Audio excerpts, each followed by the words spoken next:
아멘. 오늘 아침 저에게 주신 은혜 말씀은 창세기 39장 전체를 봅니다. 1절부터 23절입니다. 창세기 39장 1절부터 23절 하나님 말씀 봉독해 드립니다. 요셉이 이끌려 애굽에 내려가매 바로의 신하 스위대장 애굽 사람 보디발이 그를 그리로 데려간 이스마엘 사람의 손에서 그를 산이라.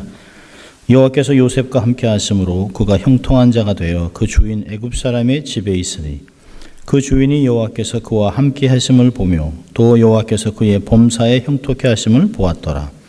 요셉이 그 주인에게 은혜를 입어 섬김에 그가 요셉으로 가정 총무를 삼고 자기 소유를 다 그 손에 위임하니 그가 요셉에게 자기 집과 그 모든 소유물을 주관하게 한 때부터 여호와께서 요셉을 위하여 그 애굽 사람의 집에 복을 내리심으로 여호와의 복이 그의 집과 밭에 있는 모든 소유에 미친지라. 주인이 그 소유를 다 요셉의 손에 위임하고 자기 식료 외에는 간섭지 아니하였더라. 요셉은 용모가 준수하고 아담하였더라. 그 후에 주인의 처가 요셉에게 눈짓하다가 동침하기를 청하니 요셉이 거절하며 자기 주인의 처에게 이르되 나의 주인이 가중 재반 소유를 간섭지 아니하고 다 내 손에 위임하였으니 이 집에는 나보다 큰 이가 없으며 주인이 아무것도 내게 금하지 아니하였어도 금한 것은 당신뿐이니 당신은 자기 아내임이라. 그런즉 내가 어찌 큰 악을 행하여 하나님께 득죄하리이까. 여인이 날마다 요셉에게 청하였으나 요셉이 듣지 아니하여 동침하니 알 뿐 안 붙도록 함께 있지도 아니하더라. 그리할 때 요셉이 심어하러 그 집에 들어갔더니 그 집 사람은 하나도 거기 없었더라. 그 여인이 그 옷을 잡고 가로되 나와 동침하자. 요셉이 자기 옷을 그 손에 버리고 도망하여 나가매 그가 요셉이 그 옷을 자기 손에 버려두고 도망하여 나감을 보고 집 사람들을 불러서 그들에게 이르되 보라, 주인이 히브리 사람을 우리에게 데려다가 우리를 희롱하게 하도다. 그가 나를 겁간고자 내게 들어오기로 내가 크게 소리질렀더니 그가 나의 소리질러 부름을 듣고 그 옷을 내게 버려두고 도망하여 나갔니라 하고 그 옷을 겉에 두고 자기 주인이 집으로 돌아오기를 기다려 이 말로 그에게 고하여 가로되 당신이 우리에게 데려온 히브리 종이 나를 희롱코자 내게로 들어왔기로 내가 소리질러 불렀더니 그가 그 옷을 내게 버려두고 도망하여 나갔더이다. 주인이 그 아내가 자기의 고하기를 당신의 종이 내게 이같이 행하였다는 말을 듣고 심히 노한지라.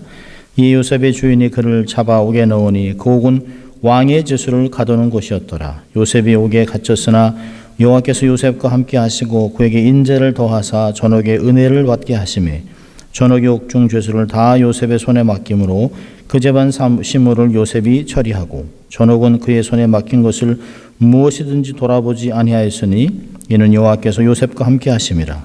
여호와께서 그의 범사에 형통케 하셨더라. 아멘. 하나님 말씀이었습니다. 여러분 참 잘 오셨습니다. 좋은 날 주일 예배 참석한 여러분을 주의 이름으로 환영합니다. 자, 우리 한번 또 양손을 가슴에 얹고 두 번 한번 외쳐보는데요. 우리가 어떤 사람인지 두 번 한번 외쳐봅니다. 나는 하나님의 특별한 사랑을 받은 사람입니다. 두 번 합니다. 나는 하나님의 특별한 사랑을 받은 사람입니다. 나는 하나님의 특별한 사랑을 받은 사람입니다. 아멘입니까? 네. 우리 한번 또 같이 외쳐보죠. 하나님을 기쁘시게, 사람을 행복하게. 예, 그렇습니다. 벌써 5월이 됐습니다. 가정의 달. 그렇지만 절기 설교보다는 계속해서 하나님은 어떤 분인가를 강해를 하려고 합니다. 오늘은 형통케 하신 하나님, 여러분 너무나 잘 아시는 창세기 39장을 근거로 해서 우리를 형통케 하시는, 당신의 백성을 형통케 하시는 하나님이라는 주제를 가지고 말씀을 나누려고 합니다. 어떤 두 형제가 살았습니다. 어느 두 형제가 살고 있었는데 동생이 성경을 읽다가 형에게 이렇게 물었습니다. 형, 만사형통이 무슨 뜻이야? 이때 형은 기회가 왔다 싶어서 이렇게 말했습니다. 그건 이런 뜻인데 그건 다른 뜻이 아니고 만사를 항상 형을 통해서 하란 말이야. 하나님께서는 형 말을 잘 듣는 사람을 축복하는 분이시지. 참 해석하기 나름이죠. 예. 이 형통한다라고 하는 뜻은 국어사전적 의미는 온갖 일에 뜻과 같이 잘되고 번영함을 가리킵니다. 목적한 바를 이룬다는 성공의 의미가 담겨 있습니다. 여러분, 모든 성공은 자기 스스로 이루는 것이 아니에요. 모든 성공은 다른 사람들의 도움이 있었기 때문에 가능한 것입니다. 자, 그렇다면 우리가 자주 듣는 자수성가란 말은 잘못된 것이죠. 자수성가, 자기의 힘으로 이뤘다. 그럼 자수성가라고 생각을 하니까 사람이 교만해지는 것이죠. 여러분, 모든 성공한 사람들의 삶을 들어보면 누군가 아주 중요한 사람을 만났어요. 남들이 그렇게 바라던 얻지 못하던 절호의 기회를 얻은 것도 있습니다. 그게 어떻게 자기의 힘으로 이루어진 것입니까? 그렇다면 누구든지 성공한 사람은 늘 겸손하게, 이 성공의 의미는 뭘까? 내게 성공과 형통을 주신 그분의 뜻을 잘 이루어야겠다. 그리고 나를 도와서 형통케 했던 사람들에게 절대로 갑질을 해서는 안 되는 것이죠. 요즘 재벌들의 자녀들, 3세들이 은수저, 금수저를 타고 일어나서 나는 어려서부터 금수저야. 나는 마음대로 할 수 있어. 라고 하는 갑질들을 보면서 얼마나 마음이 씁쓸한지 모릅니다. 여러분, 그들이 그렇게 부자가 될 수 있었던 것은 그 밑에서 충성되게 최선을 다해 일하는 사람들이 있기 때문에 그런 것입니다. 그들의 땀을, 그들의 노력과 수고를 도둑질해서는 안 되는 것이죠.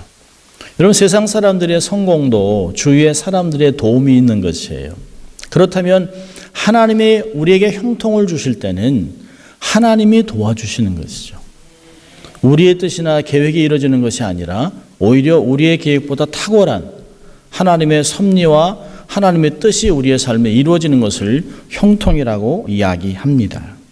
오늘 본문을 통해서 형통케 하시는 하나님을 만날 수 있기를 바랍니다.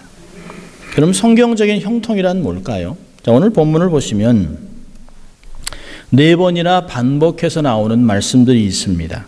2절, 3절, 21절, 23절에 하나님이 요셉과 함께 하셨다 라고 하는 말과 그가 형통한 자가 되어 여호와께서 그의 범사에 형통케 하셨다라는 말이 함께 4번이나 등장합니다. 성경은 우리에게 얘기하시는 것이에요. 하나님이 함께 하신 것이 그를 형통케 하셨다라고 하는 말입니다. 열왕기하 18장 7절을 보면 여호와께서 저와 히스기야 왕과 함께 하심에 저가 어디로 가든지 형통하였더라. 여러분, 히스기야 형통의 근원은 하나님이 그와 함께 하셨다는 것이에요. 그렇다면 우리의 삶의 형통은 하나님이 함께 하실 때 가능하다라고 하는 말을 성경에서는 계속 이야기하고 있습니다. 이걸 우리가 뒤집어서 얘기한다면 하나님이 함께 하지 않는 것은 어떤 것도 형통이 될 수 없습니다. 어쩌면 그것은 불통이요 저주가 될 수 있는 것입니다. 하나님이 함께 하심, 임마누엘의 축복은 하나님이 육신의 몸을 입고 오면서 절정에 이릅니다. 이사야 7장 14절에서는 그러므로 주께서 친히 징조를 너에게 주실 것이라. 보라, 처녀가 잉태하여 아들을 낳을 것이요 그 이름을 임마누엘이라 하리라. 하나님이 함께 하신다. 선지자를 통해서 계속 얘기하셨어요. 그리고 그것이 때가 되매 하나님이 육신의 몸을 입고 오셨습니다. 그러고 보니 당신의 일을 다 맞추시고 이 세상의 뜻을 다 이루었도다라고 십자가에 돌아가시고 부활하시고 승천하시면서 내가 세상 끝날까지 너와 함께 하겠다. 마태복음 28장 20절로 영원한 언약을 주셨습니다. 변하지 않습니다. 처음부터 끝까지 하나님은 당신의 백성들과 함께 하시겠다고 약속을 해놓으셨습니다. 여러분, 하나님께서 요셉을 형통하게 하셨다는 의미는 사실은 창세기 39장 자체로는 이게 정말 형통일까? 라는 생각을 하게 됩니다. 형들한테 단지 꿈을 꿨습니다. 꿈꾼 얘기를 했다가 형들한테 미움을 받아요. 그리고 형들한테 갔다 아버지의 그 이야기를 따라서 순종하느라고 아버지의 명령을 따라 형들을 찾아갔다가 형들한테 팔려서 종이 이스마엘 사람들의 손에 팔려서 애굽으로 갑니다. 오늘 본문은 그렇게 종으로 잡혀왔다가 보디발 장관이라는 사람한테 팔려요. 자, 팔려 나갔는데요. 하나님이 함께 하심으로 그 형통해서 그 집에 종이 돼서 계속해서 그를 통하여 복을 주세요. 여러분, 형통은 우리가 생각하는 형통은 자기 집으로 돌려가야 되는 거잖아요. 근데 그게 안 이루어집니다. 그 잘하다가 그 사람이 집안 총무가 돼요. 모든 것을 관장하는 사람이 됐습니다. 세월이 굉장히 많이 흐른 것이죠. 적어도 최소한 9년이라는 세월이 흐른 것이에요. 그리고 그도 정말 육신이 건강한 장년이 됐습니다. 17살짜리에서 26살이 된 것이에요. 그런데 보디발의 아내가 그를 유혹해서 그 유혹을 뿌리치니까 누명을 씌워서 감옥에 들어갑니다. 그가 감옥에 들어갔는데 21절은 하나님이 함께 하심으로 그 형통했다고 얘기합니다. 여러분, 형통했으면 계속 잘 나가야죠. 근데 그가 감옥에 전옥이 이른 맡긴 일을 해요. 그리고 23절에서는 여호와께서 요셉과 함께 하시니라. 여호와께서 그의 범사에 형통케 하셨더라. 감옥에서 감옥의 일을 보는 게 뭐가 이렇게 형통하겠습니까? 아마 우리가 스스로 질문하면서 내가 만약에 13년의 삶을 이렇게 굴곡진 삶을 산다면 정말 하나님이 형통케 하셨다라고 하는 말에 아멘으로 대답할 사람이 누가 있겠습니까? 우리가 성경을 읽으니까 요셉이니까. 근데 우리가 이런 삶을 산다면 절대 형통하다는 얘기 안 합니다. 내 인생은 왜 이렇게 기구해? 라고 얘기할 것이에요. 자, 근데 여러분, 창세기 45장으로 가면 그가 형들을 만나는 장면이 나옵니다. 창세기 45장 7절과 8절을 9절을 읽으면 요셉이 자기의 형통함이 어떤 것이라는 얘기하고 있어요. 7절부터 보면 하나님이 큰 구원으로 당신들의 생명을 보존하고 당신들의 후손을 세상에 두시려고 나를 당신들보다 먼저 보내셨나니 그런즉 나를 이르러 보내신 이는 당신들이 아니요 하나님이시라. 하나님이 나를 바로에게 아버지로 삼으시고 그 온 집의 주로 삼으심에 애굽 온 땅의 통치자로 삼으셨나이다. 여러분, 요셉은 자신의 지금까지 인생에 하나님이 개입하신 것이 있다는 것을 깨닫습니다. 하나님이 내 삶을 이렇게 인도하셨구나. 여기에 이르기까지 참으로 기구하고 힘들고 모든 인생이 꼬인 것 같은데 결국은 이것을 이루기 위해서 하나님이 내 삶에 개입하셨구나, 이렇게 얘기하는 것이에요. 하나님께서 먼저, 형들이 한 것이 아니라 하나님이 먼저 계획하시고 때를 따라서 나를 보내셨다. 당신들을 구원하기 위해서. 결국 요셉에게 있어서 형통이란 뭘까요? 하나님이 인도하는 삶이라는 것이에요. 하나님의 신자를 인도하고 있는 것 자체가 우리 신자들에게는 형통이라는 것이에요. 근데 우리는 그 형통을 그냥 무조건 잘되고 복되고 건강하고 돈 많고 생각하는 것보다 다 이루어지는 것을 형통이라고 생각을 합니다. 여러분, 하나님은 당신의 뜻을 성도들의 삶에서 이루기 위해서 다양한 방법과 도구들을 사용하세요. 전도서 7장 14절을 보면 형통한 날에는 기뻐하고 곤고한 날에는 생각하라. 하나님이 이 두 가지를 병행하게 하사 사람으로 그 장래일을 능히 헤아려 알지 못하게 하셨느니라. 하나님 어떨 때는 곤고하게 합니다. 그래서 사람이 막 낙심하다가 엎드려 기도하다 하나님을 만날 때가 있어요. 어떤 사람 막 형통하게 하면서 하나님의 축복을 누리면서 세상의 빛과 소금의 역할을 감당하도록 주실 때가 있습니다. 근데 이게 일방통행이 아닙니다. 두 가지를 병행한다는 것이에요. 너무 곤고하면 낙심할까 봐 하나님이 길을 풀어주실 때가 있습니다. 너무 형통하면 사람이 기고만장할까 봐 하나님이 줄일 때가 있다는 거예요. 그것을 생각하면서 하나님이 지금 이때에 무슨 뜻을 가지고 이 상황에서 나를 이렇게 인도하고 있는가를 생각하라는 것이에요. 곤고하면 깊이 생각하면서 주님 왜 이렇지요? 기도하라는 거예요. 잘 되면 하나님 감사합니다. 감사하라는 거예요. 감사하면서 이 형통을 어떻게 사용할까를 생각해 보라는 것입니다. 여러분, 요셉의 아버지 야곱, 그가 자기를 바로 앞에 얘기할 때 내가 인생이 130일이지만 참으로 험악한 인생을 살았습니다. 정말 험악한 인생을 살았죠. 그런데 그가 창세기 48장으로 넘어가서 자기의 손자들을 죽기 전에 안수하고 축복할 때 이런 말을 합니다. 창세기 48장 15절부터 16절까지 보면 이런 얘기를 해요. 내 조부 아브라함과 아버지 이삭의 섬기던 하나님, 나의 남으로부터 지금까지 나를 기르신 하나님, 나를 모든 환난에서 건지신 사자라고 얘기하고 있습니다. 여러분, 형통이 뭘까요? 하나님이 목자 돼서 내 삶을 인도했다는 거예요. 여러분, 이게 하나님의 모든 사람들의 고백 아니겠습니까?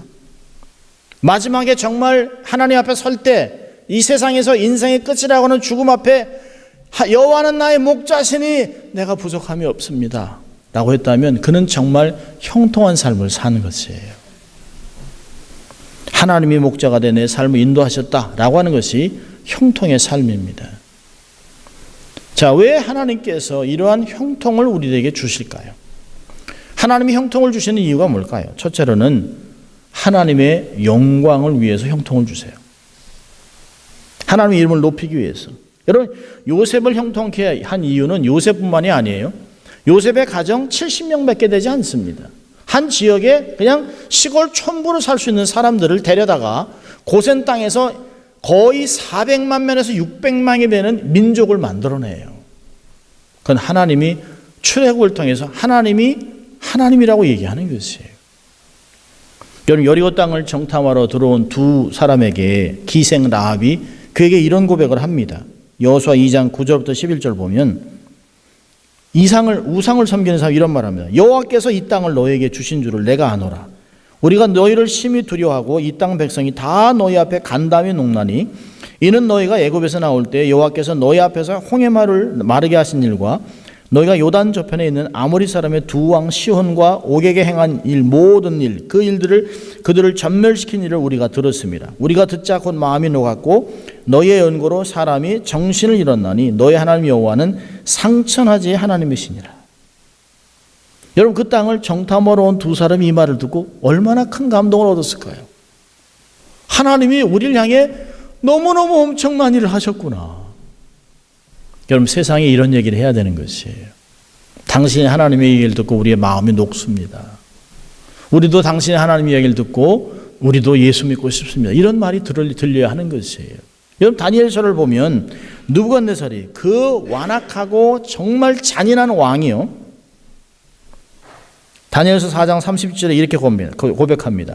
지금 나 느부갓네살이 하늘의 왕을 찬양하며 칭송하며 존경하노니 그의 일이 다 진실하고 그의 행하심이 의로우심으로 무릇 교만하게 행하는 자를 그가 능히 낮추심이니라. 그 당대의 가장 강대국의 왕이 하나님 앞에 넙적 엎드려 있는 것이에요. 6장으로 넘어온 다리오 왕도 이렇게 고백합니다. 이제 내가 6장 26절부터 보면 내가 이제 조서를 내리니라. 내 나라 관할 아래 있는 사람들은 다 다니엘의 하나님 앞에서 떨며 두려워할지니 그는 사시는 하나님이요 영원히 변치 아니하실 자시며 그 나라는 망하지 아니할 것이요 그 권세는 무궁을 가시며 그는 구원도 하시며 건지기도 하시며 하늘에서든지 땅에서든지 이적과 기사를 행하시는 자로서 다니엘을 구원하여 사자의 입에서 벗어나게 하셨음이라 하였더라. 이 다니엘이 다리오 왕의 시대와 바사 사람 고레스 왕 시대에 형통하였더라.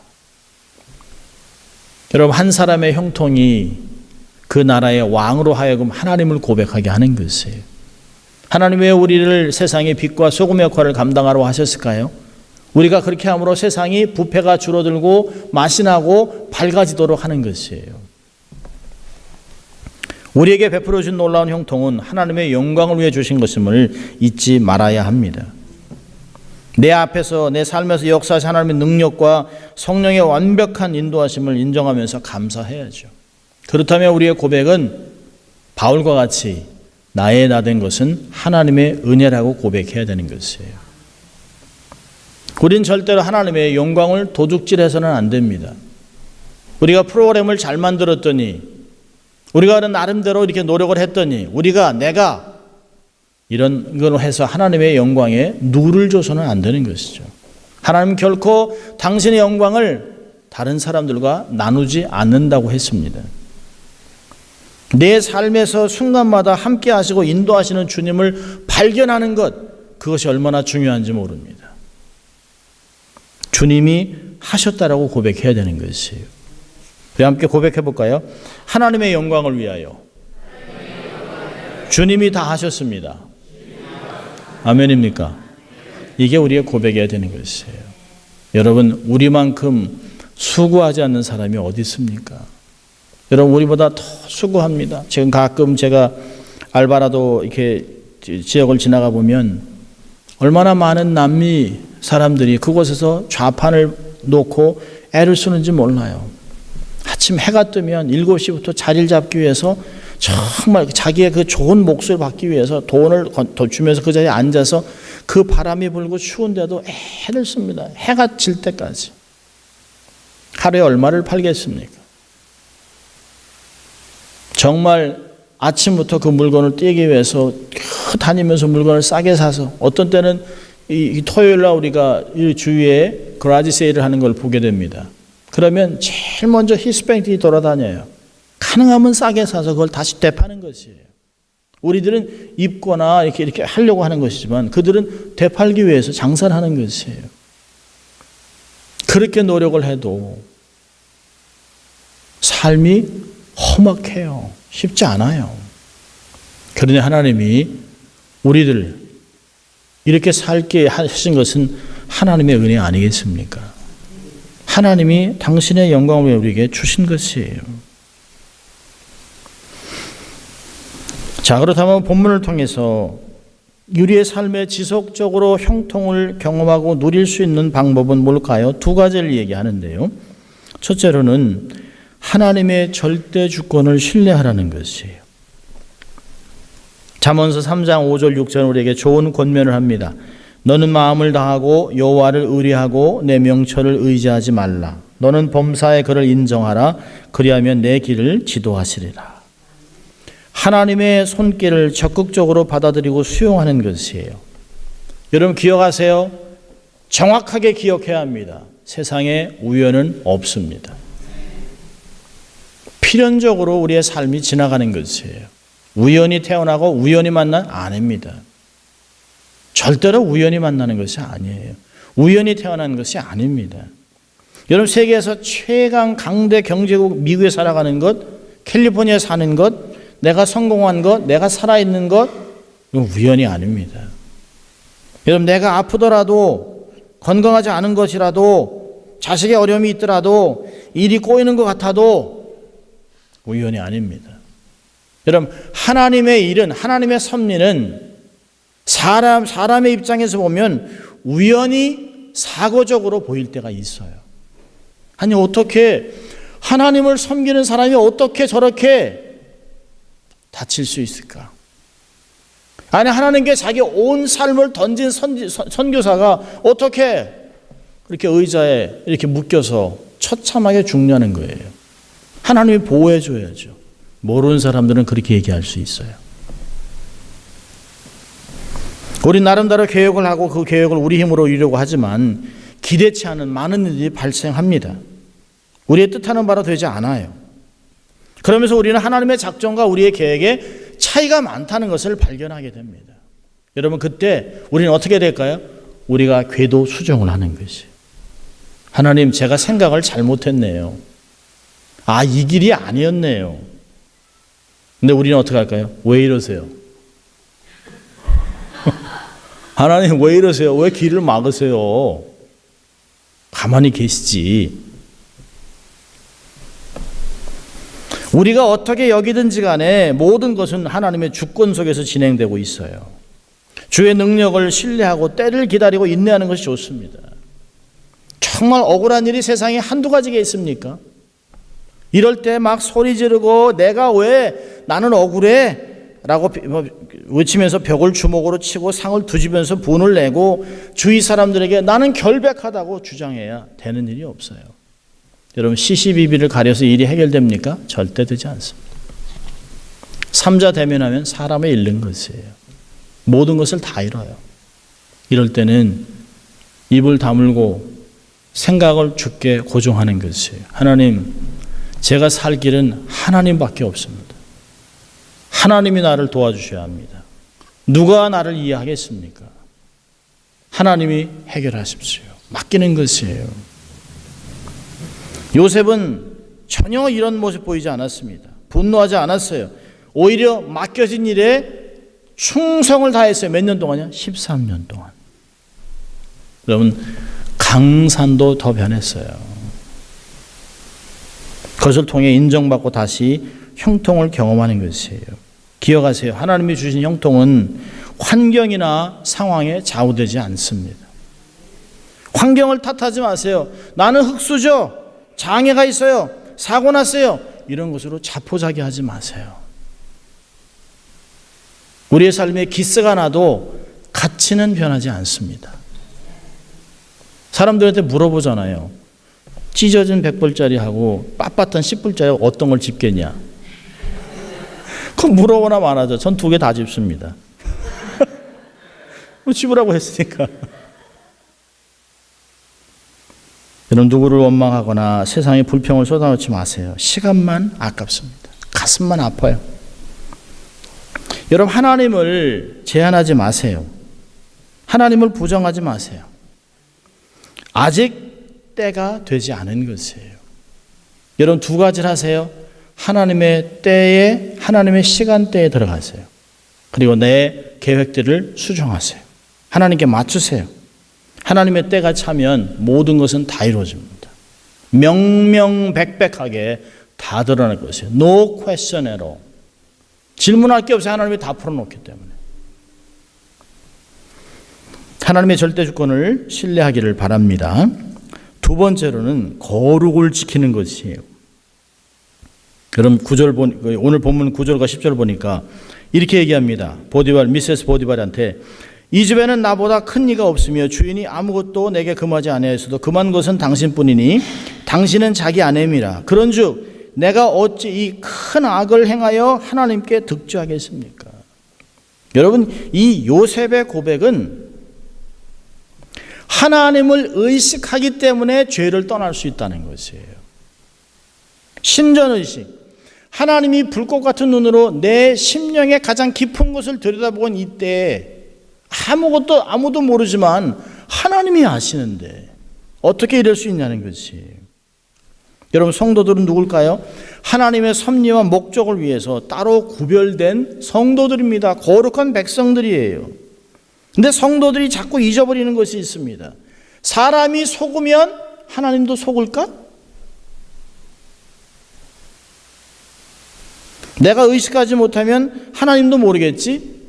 바보입니다. 그건 천치들이나 그렇게 하는 것이에요.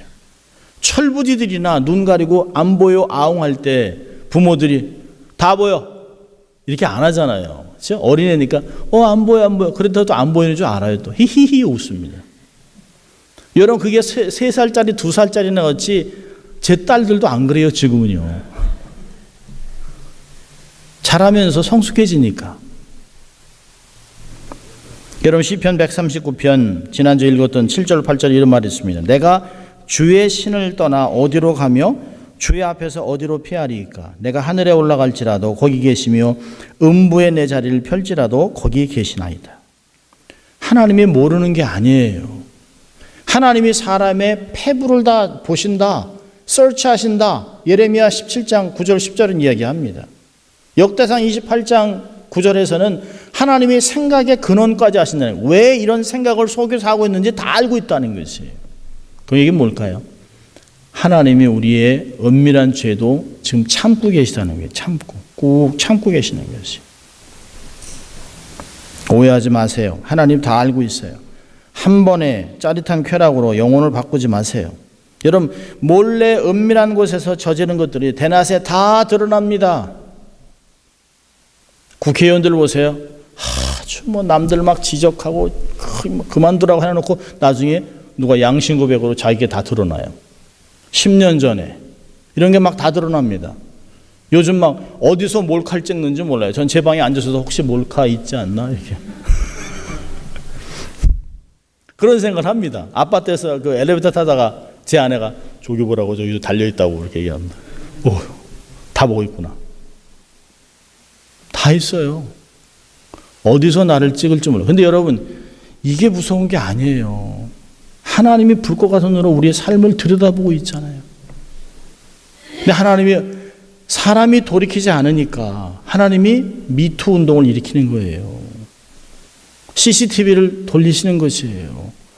사람이 양심 고백하게 하는 것이에요. 우리는 몰래 은밀한 곳에 했지만 하나님이 대낮에 다 드러나게 하실 것이에요. 기억하세요.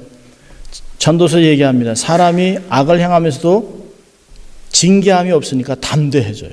근데 하나님이 꾹 누르면 딱 페이지를 넘기면 다 드러납니다. 하나님이 오래 참으시는 것이에요. 어둠과 은밀함을 과감히 거부해야 됩니다. 틈을 주지 마세요. 빛 가운데 걸어야 합니다.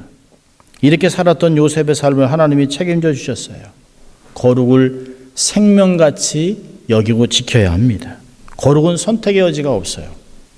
데살로니가전서 4장 3절에서는 하나님의 뜻은 우리의 거룩함이라. 하나님이 내가 거룩하니 너희도 거룩해라. 나는 너희를 거룩하게 하는 하나님이라 라고 얘기하셨어요. 하나님이 우리를 거룩하게 하시는 하나님이라면 우리도 우리를 거룩하게 지켜야 합니다. 하나님을 두려워함으로 우리가 거룩을 이뤄나가자 고린도후서 7장 1절은 이야기합니다. 쉽지 않아요.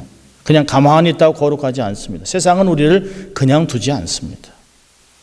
우리가 가만히 있는데 세상은 막 지저분한 걸 막 던져놓습니다. 우리는 스스로 날마다 회개하고 씻어내고 하나님 앞에 매달려야만 그래도 이만큼 살아갈 수 있는 것이에요. 여러분, 형통이라고 하는 것은 고통의 면제가 아닙니다. 형통은 더 이상 어려움이 없다 아니에요. 우리가 감당할 만큼의 시험은 계속 오게 하는 것이에요. 그래서 우리를 하여금 그 고통 속에서 이길 수 있도록 하나님이 힘주시는 것을 보게 하는 것이에요. 고통 속에서도 하나님이 함께 하시고 고난 후에 영광 임하게 하시는 것입니다. 고린도후서 4장 8절과 9절을 보면 이런 말씀이 있어요. 우리가 사방으로 우겨쌈을 당하여도 쌓이지 아니하며 답답한 일을 당하여도 낙심하지 아니하며 핍박을 받아도 버림받지 아니하며 거꾸로 뜸을 당하여도 망하지 아니하고. 그래도 고린도후서 4장에서는 우리가 낙심하지 않는다는 말을 3번이나 반복합니다. 얼마나 낙심할 일이 많아요. 목회하다 낙심할 일이 생기죠. 결혼 생활하면서 낙심할 일이 생기죠. 아니, 이 인간이 왜 이러지? 왜, 내가 변한 건가? 이 사람이 변한 건가? 아니, 왜 이러지? 교회가? 아니, 왜 세상이 이러지? 이런 것들이 얼마나 낙심할 일이 많아요. 최선을 다해놨는데 법이 확 바뀌어요. 다 해놨는데 그냥 지진이 나요. 왜 이러냐는 거예요. 이해할 길이 없어요. 그때 얘기하죠. 우리가 낙심하지 아니하는 것은 하나님이 다 알고 있기 때문에, 하나님이 다 통치하기 때문에. 여러분, 시편 35편 27편은 이렇게 얘기합니다. 그 종의 형통을 기뻐하시는 여호와. 하나님, 우리가 형통하기를 너무 원하세요. 문제는 우리가 그릇이 준비가 안 되는 거예요. 우리가 준비만 되면 그 형통을, 종의 형통을 기뻐하시는 여호와께서 우리와 함께 하시고 결국은 그 형통을 이루어내실 것입니다. 한 주간 그 하나님을 신뢰하고 당당하게 살아가는 여러분 될 수 있기를 주의 이름으로 축원합니다. 기도하겠습니다. 하나님 아버지, 감사합니다. 오늘도 우리의 삶을 형통케 하기 위해 쉬지 않으시고 계속 일하시는 주님, 우리도 하나님의 뜻에 맞춰 최선의 삶을 살아가는 저희들 될 수 있도록 도와주시고 이 형통을 세상에 흘려보내는 축복의 통로가 될 수 있도록 하나님 축복하여 주시옵소서. 감사하고 예수님 이름으로 기도합니다. 아멘. 이제 다 일어나서 함께 봉헌하도록 하겠습니다.